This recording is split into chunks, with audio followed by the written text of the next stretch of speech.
Beruchim Habayim, ladies. I'm sorry about the delay. Technical difficulties.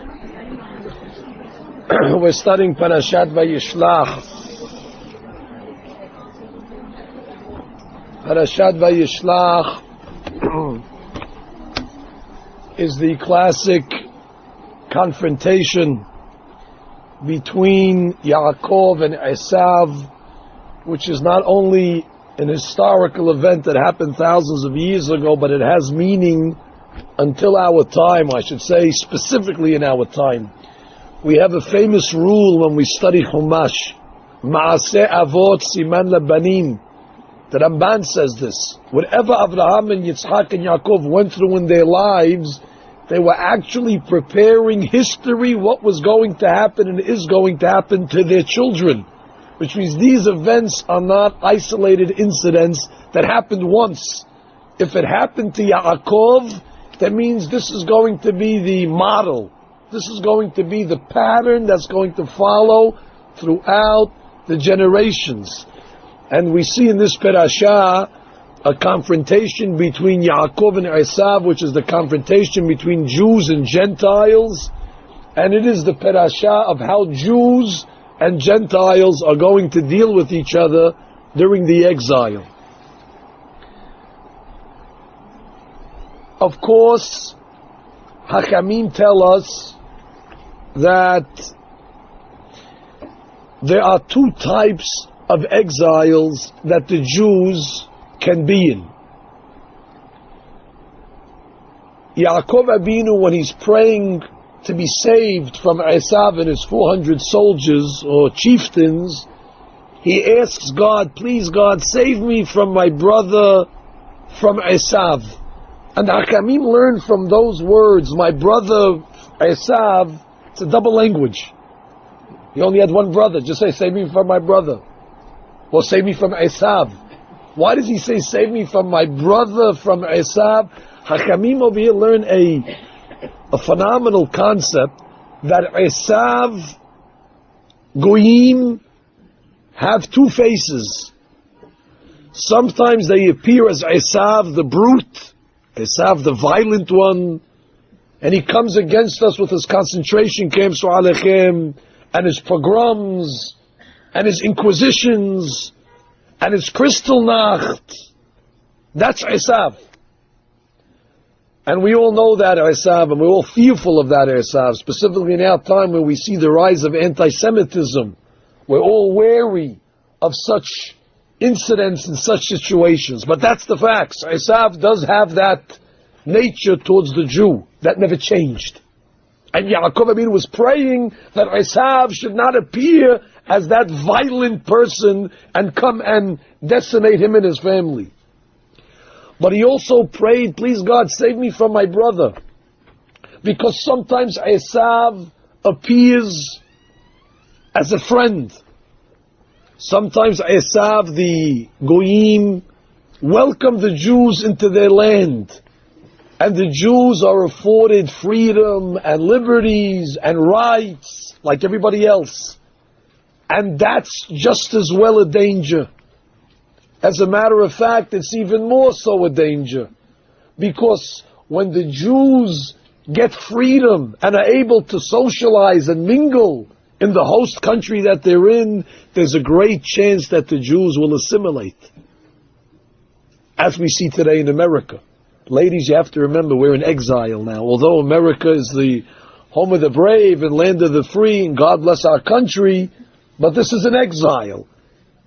It's not the exile of Nazi Germany, nor it's the exile of Spain, but it's an exile nonetheless. And you have to remember that. And unfortunately, just as we lost 6 million Jews, Rahman al-Silan, in the times of the Holocaust, we lost already 6 million Jews to spiritual genocide, meaning they intermarried. They married Goyim Goyot. That's also a terrible loss. Some will argue that's even worse, because if you die Jewish, at least you still have Olam Haba. At least you still have an eternal afterlife. But if you die assimilated, the game's over. There is no afterlife. So some will say that a sweet exile has a bigger danger than a bitter exile.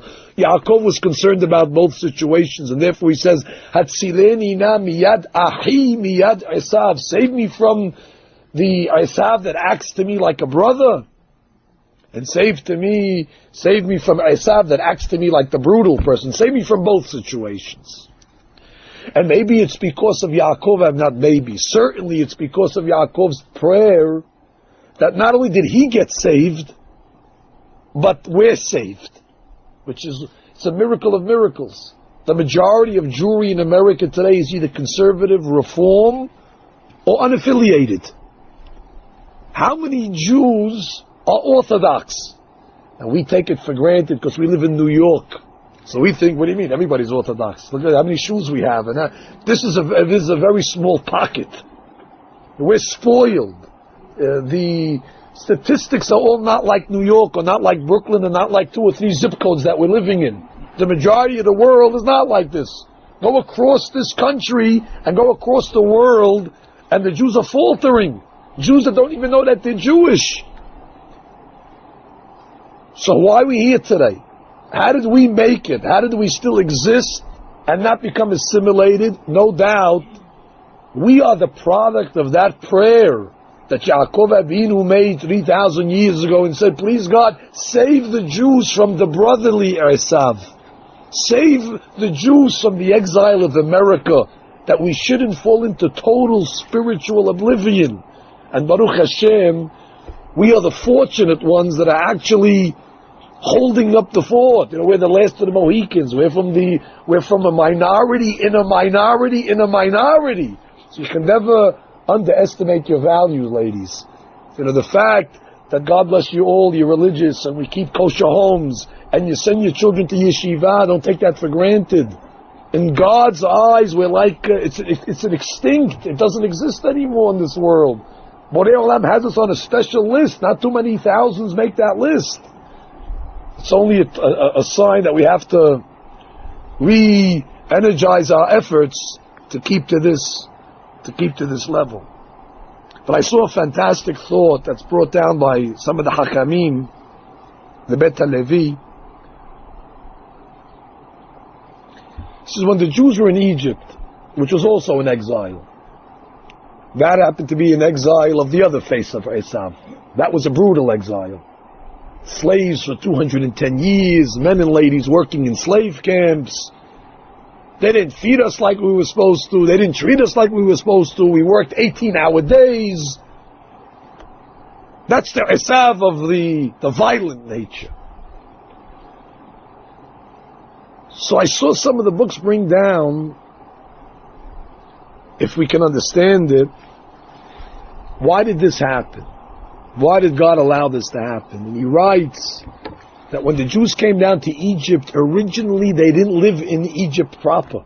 They lived in a separate city called Goshen.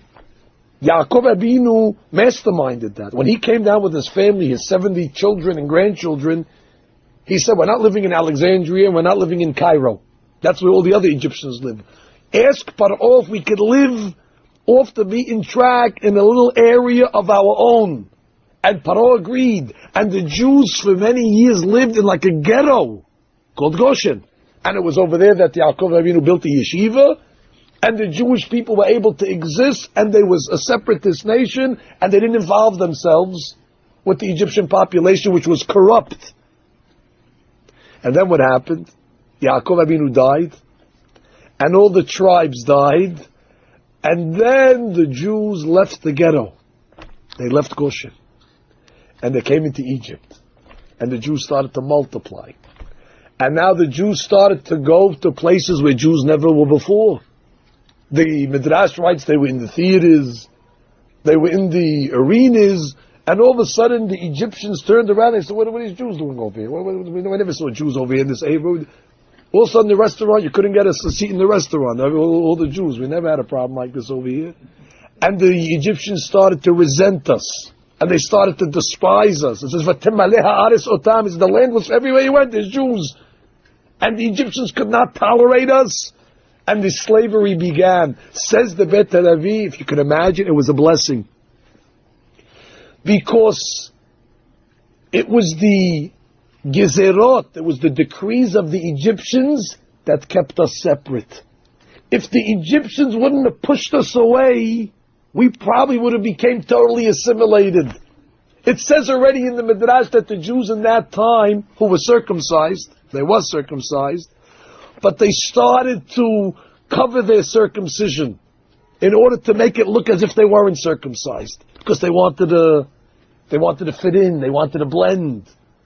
And therefore God in his mercy sends the goyim against us in order to keep us separate, in order that we don't totally assimilate. So it is a beracha in disguise. It wasn't a punishment, says the Bet Levi. It was a protection. It's like an insurance that we have. Borei Olam will never let the Jews totally get assimilated. Once we get too close, the goyim all of a sudden wake up and say, get back, you passed the border, we don't want you over here. That's what Hitler did in Nazi Germany.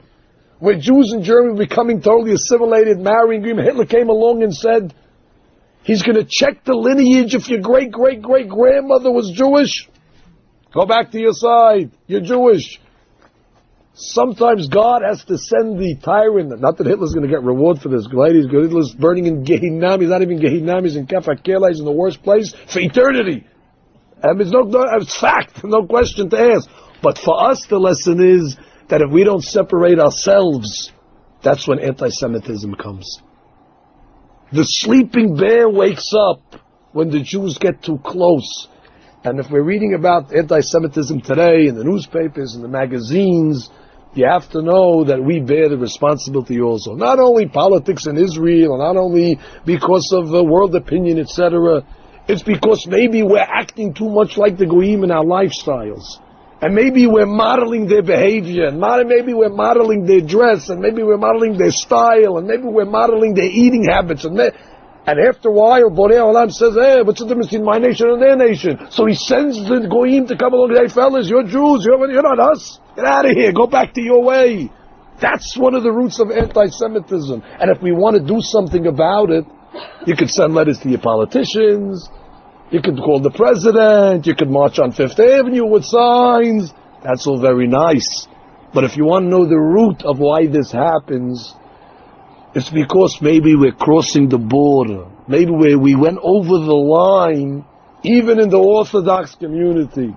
Maybe we've crossed the line where we act very Jewish, but we have a lot of traces of goyim lifestyle in us. Whatever it is, without elaborating. And therefore anti-Semites come out of the woodworks all of a sudden and say, oh, what's going on over here? Look at the Jew. Wants to be like us. Get out of here. It's a beracha in disguise, might be. Of course, we pray Hashem Shomer Yisrael. Yaakov Abinu, when he's meeting Esav, he gives him a very big gift of all sorts of animals. We call it a gift, it's actually a bribe. Esav receives bribes. It's one of the ways to calm him down.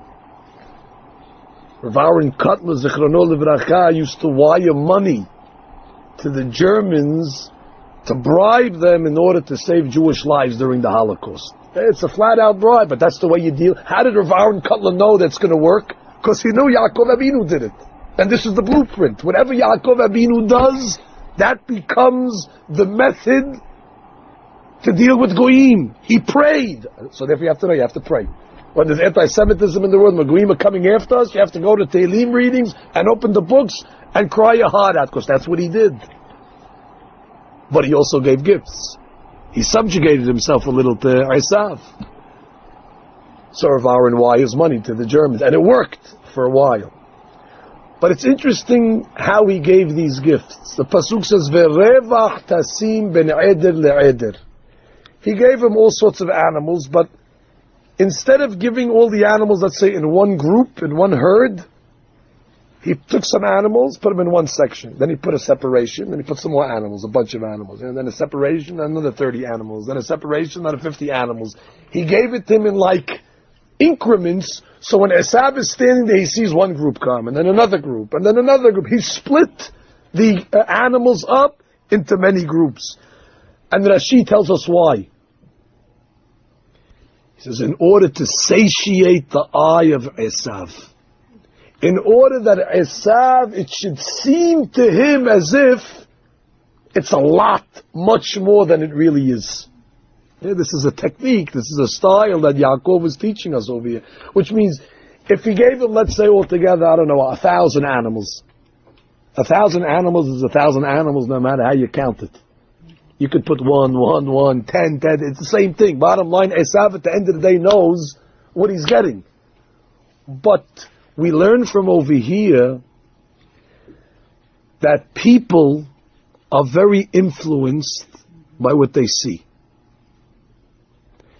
Intellectually, you can understand something. But if it's presented in a certain way, the eyes play tricks on people. Eyes are very deceiving.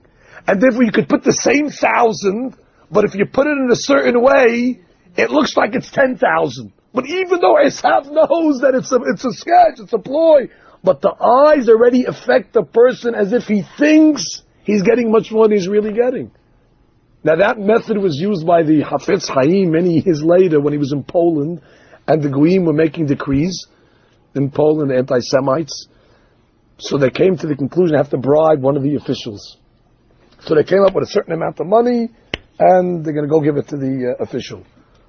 So as they're leaving the Hafetz Chaim, the rabbi calls them back and says, how do you plan on paying this official? They said, we're going to write him a check. He says, no. Pay him in cash, in small bills. And they went, and they took who knows how many rubles, they went, they piled it on the table like this in front of them, all stacks. And they asked the Hafetz Chaim, what did you say this for? He says, because I learned this from Yaakov Abinu. There's something to say about a perception. When a person looks at a stacked bunch of bills on the table, even though he knows it's the same amount that if they would have written a check, he becomes satiated by that. It becomes, he accepts it. The reason why I tell you this, we saw throughout history that it was the eyes of people, the way they saw things, that got them in the trouble that they ended up in. Chava, for example. What caused Chava to eat from the tree that we're still suffering today? No offense, ladies. What caused Chava to eat was, it says, V'chi ta'avahi la'inayim. Because she saw it. Now, even though intellectually she knew God told her this is off limits, this you're not allowed to eat. But when you see it, it already, the eyes start to play tricks. The perception, it starts to dull your senses. You could know something 100%, but once you see the item in front of you, the brain becomes dull. Wasn't that the same thing with Esav? Esav comes home last week, in 2 weeks Parashat we read. Esav comes home and right away he says, give me some of this red stuff.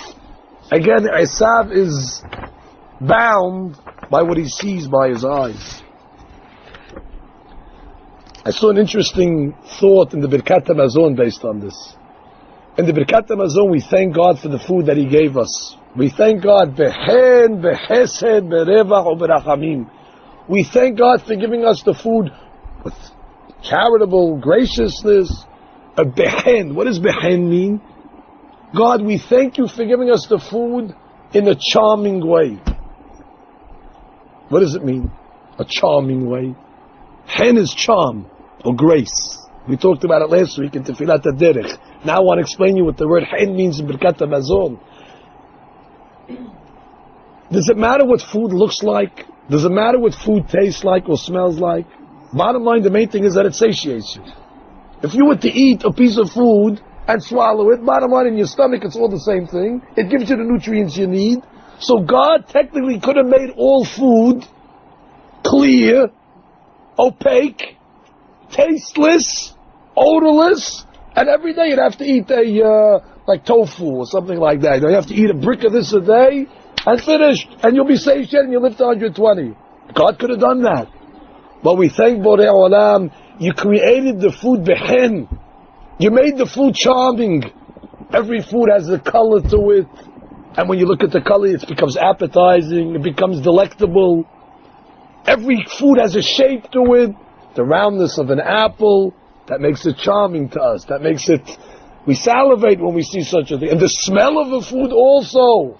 And therefore we thank Boream not only for giving us the food, but for the marketing of the food, for the packaging of the food, for the way you present God, you gave it to us. Bechen. The presentation of God is what we thank Him for, not only for the final product, because again, we are affected by our senses, we are affected by what we see, and that's why maybe the Jews in the Midbar complained about the man. Even though the man tasted like anything in the world, you thought about a pizza, it tasted like a pizza, you thought about steak, it tasted like steak. What a great item. You just take and you have a kavanah in your brain and automatically it turns to that. But they were complaining because it didn't look like a steak.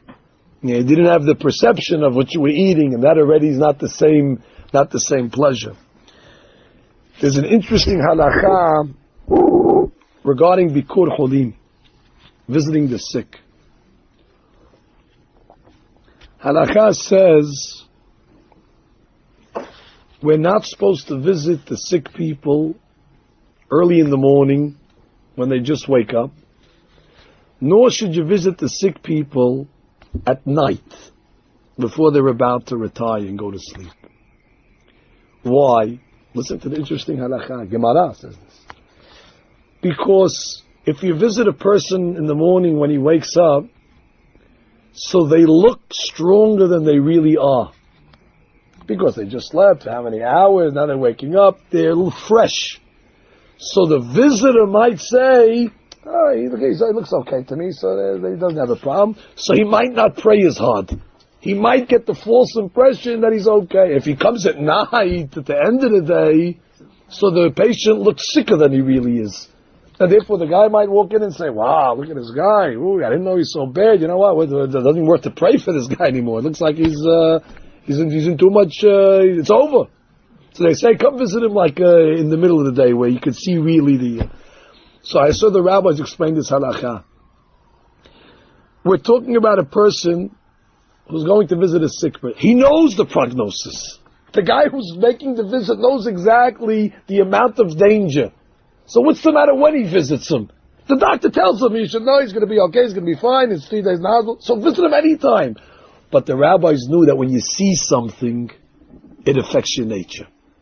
You can see the chart, you can hear it from the doctor, but if you go early in the morning and you see the guy strong, already your eyes saw something that does not consistent with your facts that you know, and you'll be affected by what you see, and automatically it's going to affect your nature, and you're going to walk outside and have to pray. So look, he looked okay. And the same thing when you go at night. Look how careful you have to be by seeing things. Exiles can get fooled. It's the same 1,000 animals, but look, it looks like a lot. The Polish judge, the Polish police officer, when he sees the thousands of rubles on the table, he knows it's the same thing, but it satiates him. The lesson for us is, ladies, we have a custom that when we say Kiryat Shema, we cover our eyes. Where did that custom come from? Simply, we cover our eyes so we can have concentration. When you're looking around, you can't concentrate. But I'd like to tell you the deep reason why we cover our eyes in Shema.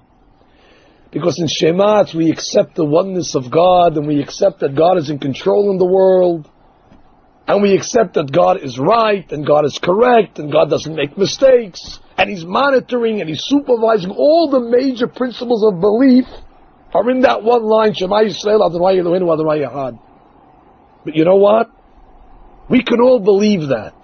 But when you look around the world, at least the way it looks, goes against that. We see people suffering. We see the Haman Lesinam, people that are sick. We see all the problems that Jews are having across the world. And when a Jew looks around and sees all these things that he cannot help in his mind say, wait, this is God, where's God, where's happening, where's the righteousness, where's the goodness, where's the reward for the mitzvot, where's the reward for the tzaddikim, look at these wicked people prospering, and therefore we don't want our eyes that can play tricks on us to dull our intellect. And therefore at that moment, every morning and every night, when we're about to accept the oneness of God, we close our eyes. We close our eyes as if not to look what's going on. The world seemingly contradicts all this. And therefore, the only way we can accept true emunah and acceptance of, we have to close our eyes for a minute, so we don't get fooled by what we see. And that's a great lesson in life, ladies, that it's important not to get fooled by the perception of things, by what people perceive, but to know these things intellectually and work from his mind and not from his eyes. In this parasha, we have one of the 613 mitzvot. It's unfortunate that we don't spend enough time learning the mitzvot. When we talk about Torah, what is Torah, ladies? Torah is the mitzvot, besides the stories. What is Torah? Torah is an instruction book. Torah is a manual. And if you don't know the 613 mitzvot, you don't know Torah. As a matter of fact, every mitzvah in the Torah has a Gemara. There's mitzvah of Shabbat. There's a whole Gemara that the rabbis study for years to understand that one mitzvah. There's the holiday of Sukkot. There's a whole Gemara that teaches us all the laws of Sukkot, etc., etc. In this week's Parashat, there's one of the 613 mitzvot that is not so well known, and that's the law of Gid HaNasheh. What is Gid HaNasheh? So let me explain to you the mitzvah so you'll learn something. Yaakov Abinu in the Parashat gets into a fight with an angel. The angel actually was the angel of Esav. Every person has an angel in heaven. The angel meets up with Yaakov Abinu and they start to wrestle. Yaakov Abinu comes out alive, which is a miracle in itself. He was able to overpower an angel. Shows you how holy Yaakov Abinu was. Yaakov is greater than a malach. Not too many people could beat an angel. But what happened? The angel took a shot and hit him in his leg. And Yaakov walked away limping. Which part of the leg did he get hit in? In the sciatic nerve. In Hebrew, we call that vein, or that nerve, the sciatic, we call it Gid HaNasheh. Gid is the vein, HaNasheh is the name. So the Torah says, to commemorate what Yaakov Abinu, what happened to our forefather, that he got hit in that spot, so Jews do not eat the Gid HaNasheh in animals, which means every animal has veins. And after the rabbi makes shechitah, that's the easy part. Shechitah, the slaughtering, is the easy part. I don't want to gross anybody out, but you have to know the mitzvah. But after the shechitah comes the difficult part of deveining the animal. And every rabbi has to know, who's involved in this, which veins are kosher and which veins are not kosher. And God forbid if a rabbi should make a mistake and leave the Gid HaNasheh in, Chas v'shalom, people will eat this. It's one of the biggest avonot in the Torah, to eat the Gid HaNasheh. And happens to be the best meat of an animal is in the hindquarters of the animal. That's where the filet mignon comes from, that's where the T-bone steak comes from, and that's exactly where the Gid HaNasheh is. So a lot of people, what they do, the butchers, they don't even deal with it. They just cut off the hindquarters and they sell it to the goyim because they don't want to get involved taking the vein out. It's too difficult. They can sell it to the goyim and they can make a lot of money. That's why we don't find too many restaurants that serve kosher filet mignon, because it's so difficult to come by. But I want to ask you a question. Although we don't like to give reasons for mitzvot, the real reasons for the mitzvot is because God says you can't do it. But is there a reason for Gid HaNasheh? Is there a logic to it? Well, you say, Rabbi says, Yaakov got hit in the leg, and therefore because he got hit in the leg, so we don't eat it. There has to be something deep. What does that mean? He got hit in the leg, so we don't eat it? So the Sefer HaChinuch says something brilliant. He writes that the Gid HaNasheh represents the eternity of the Jewish nation. Yaakov Abinu on that night was fighting with an angel, and the angel was out to kill him. That angel was the tyrant. That angel was coming with the final solution to rid the world of Jews. And that angel that night, his plan was, after he kills Yaakov, he's going to go kill Yaakov's wives, and he was planning on killing all his children. That night was the first Holocaust in history. And miracles of miracles, Yaakov comes out of this Holocaust intact. Says the Sefer HaChinuch, that's going to be a message for the generations that the Goyim will never be able to rid the world of Jews. The Jew is eternal, he's invincible. And just like the world cannot exist without oxygen, the world will always have Jews. Hitler can try it and he'll fail. He'll come close, but he'll fail. Paro tried it and he failed. Ferdinand tried it and he failed. But we knew they were going to fail. We knew that there's no way, no tyrant can rid the world of Jews. The final solution will never happen. You know why? Because Yaakov Avinu made it alive. And if he got out alive, we will get out alive. But he got hit. He didn't come out unbruised, he got bruised. Says the Chinuch, that's a symbol that we're going to get beaten up. It doesn't mean we're going to have it easy. We're going to be in a lot of wrestling matches. And the Goyim are going to deal deadly, not deadly, but near deadly blows. We're going to walk away, there's always be a remnant. But anti-Semitism is going to be around forever, and the Jews are going to have to live with that. But the fact that we don't eat the Gid HaNasheh is to remind us that at the end of the day, we'll still be around. The Romans that try to destroy us, they're gone, ladies. There's no more Romans, by the way. Go to Rome today, there's no Romans. There's people that live in Rome. And we look at the great Roman Empire, and we look at the Arch of Titus. Titus tried to get rid of all the Jews. And we're still around to tell the story. And we're standing in Rome at the Arch of Titus saying, hey, after Rasha tried to kill us, Titus, I'm standing here. You failed. And we go to Egypt. And we walk in Cairo, we see pyramids, and we see we see everything in the great Egyptian empire that tried to get rid of us. And we walk through the streets of Cairo, but oh, I'm still here, you failed. And we go to Greece, and we tell the Greeks the same thing. And we go to every single country on the map. We go to Russia, and we walk through the streets of Russia. Communists, you try to destroy us physically and spiritually. I'm still here with my yarmulke and my tzitzit. You failed. You didn't get us. But we knew this from the beginning. We knew the results before the war started. Yaakov Avinu could never be eradicated. He survived the first Holocaust, and therefore we will survive every other attempt to destroy us. But then it says the next morning after the fight was over, it says Vayishlach lo hashemesh. It says the sun rose for him. So the Gemara asks, the sun rose for him? What do you mean for him? The sun rises for everybody. Vayishlach lo hashemesh. It says that morning the sun came out specifically for Yaakov and healed him.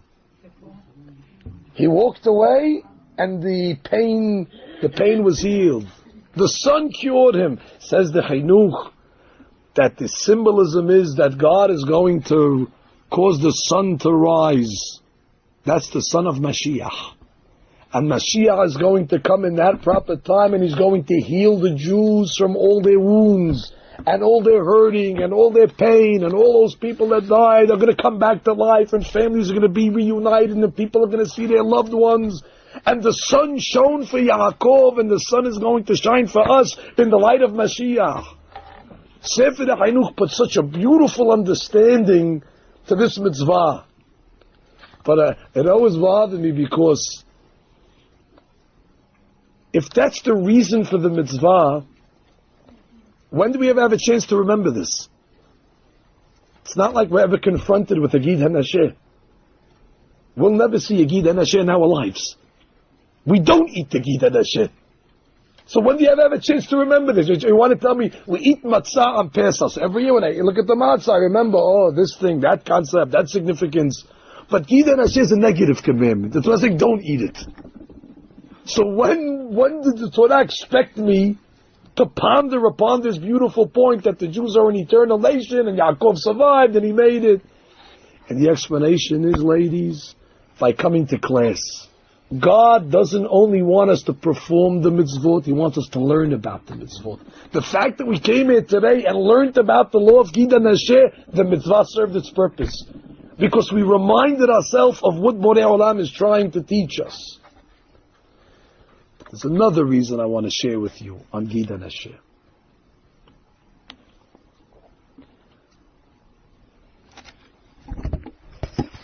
Yaakov Abinu, as we learned in previous classes, represented the study of Torah.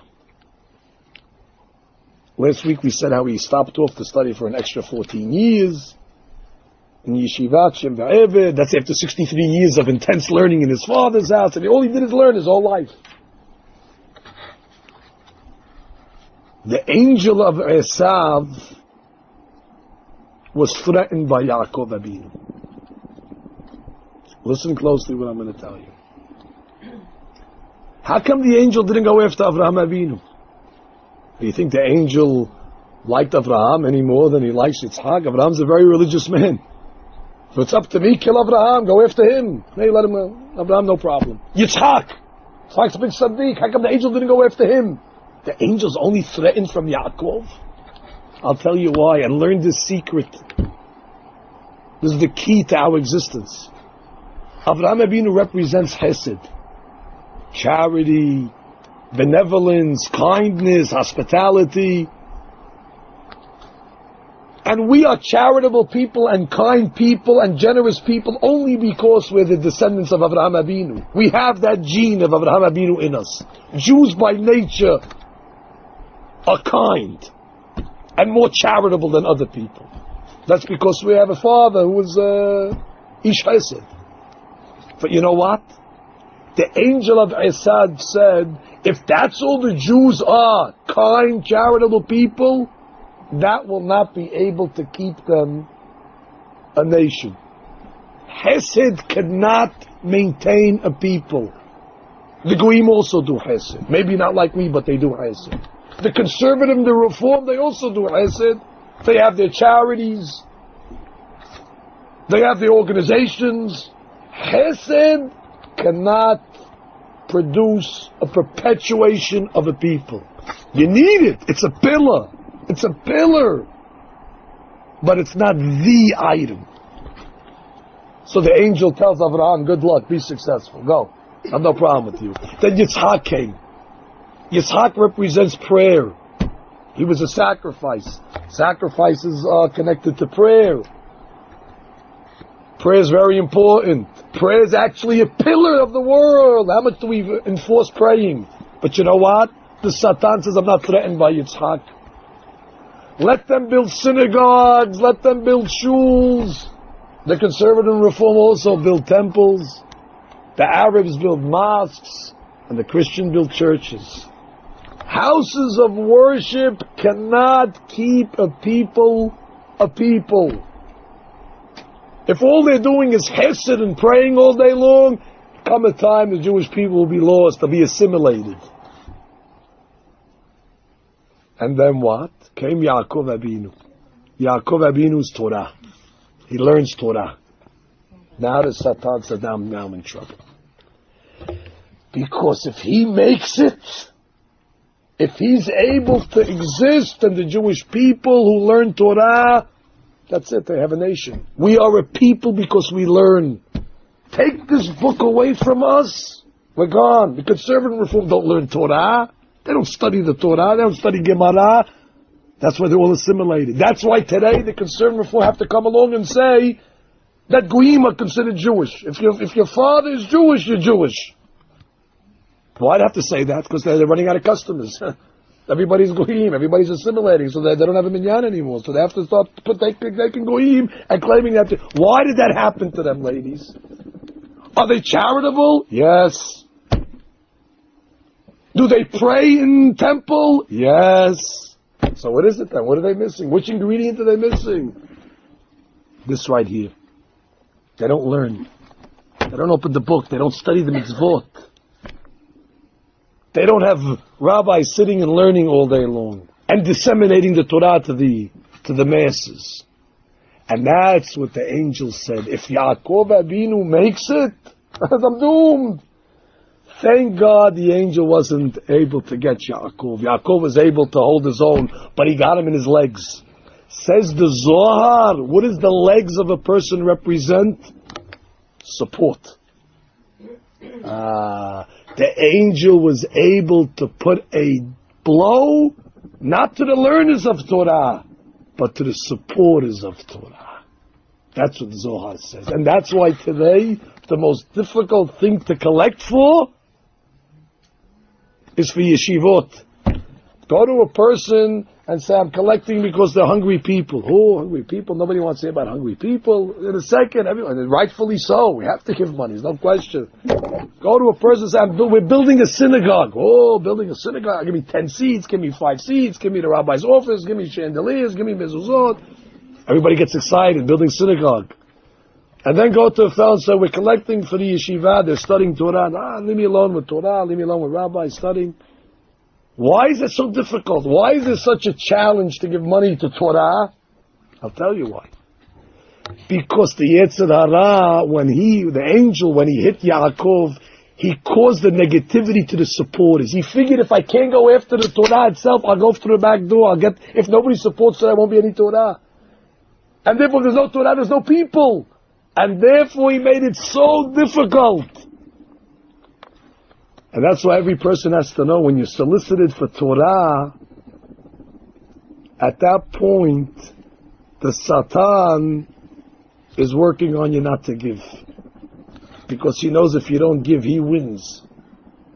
And if you overcome and you give generously, that's as if you take the Satan in a lock. You didn't get me. You didn't get me. You weren't able to cause that negativity in my mind. And that's a lesson to us, ladies, not only that we should continue studying and have our children continue studying, but it's also a lesson in our attitude when it comes to the support of these. And that's what Gid HaNasheh represents to us. Gid HaNasheh represents us the importance of the support of Torah. And Yaakov Avinu support is the representative of the learner of Torah. It's a good time to mention Rabbi Diamond's event. I have one more thought to say, but I will mention it now because I love the rabbi and he deserves everything. They told me to announce, and I don't make announcements in this class, but this I will, that they're honoring the Rabbi Diamond, God willing, this Monday, December 15th at Club 26. Chinese auction, lunch, etc. Ladies, this is Torah. This is exactly what we're talking about. The support of Torah, Hachamim sitting and learning and studying. This is what the Satan was trying to destroy, and thank God he wasn't able. But I want to tell you one last thought and I'll let you go. On this Gid HaNasheh. I saw one of the rabbis bring down that when Yaakov Abinu met this angel, it was at night and he was alone. Actually, he was traveling with his family. He forgot something, so he told them, you go, you wait here, I'm going to go get what I forgot, and then he saw the angel. I saw one of the rabbis say, the reason why we can't eat Gid HaNasheh is because it's a claim against the children of Yaakov Abinu. How did you let your father go back alone? How didn't you escort him? Your father went back alone. Maybe if you went with him, the angel wouldn't have got him. Maybe he wouldn't have dealt a blow to his Gid HaNasheh. And from here, it's a punishment. You Jews, you can't have the T-bone steak anymore. You can't have the filet mignon anymore because you didn't respect your father like you should have. You should have escorted him. And from here we learn a great lesson, Hachamim say, when it comes to escorting guests. The Gemara says it's a mitzvah to host guests, to feed guests, to entertain guests. But there's one mitzvah that's maybe neglected, which is just as great. To walk the guests out. Not enough only to open the door for them, but even to walk them out on the porch, even a few steps down. The Gemara says the reward for escorting guests outside is immeasurable. Immeasurable, the Gemara says in Sotah. And they learn it from a story in the Navi. the Jews were trying to conquer the different cities in Israel in the times of Yehoshua. There was a city called Luz, not like the Delhi on King's Highway. It's a different Luz. That's the first Luz. So the city of Luz, they couldn't find how to enter the city. It was a city without an entrance. I can't figure out how that was, but they didn't know how to access it.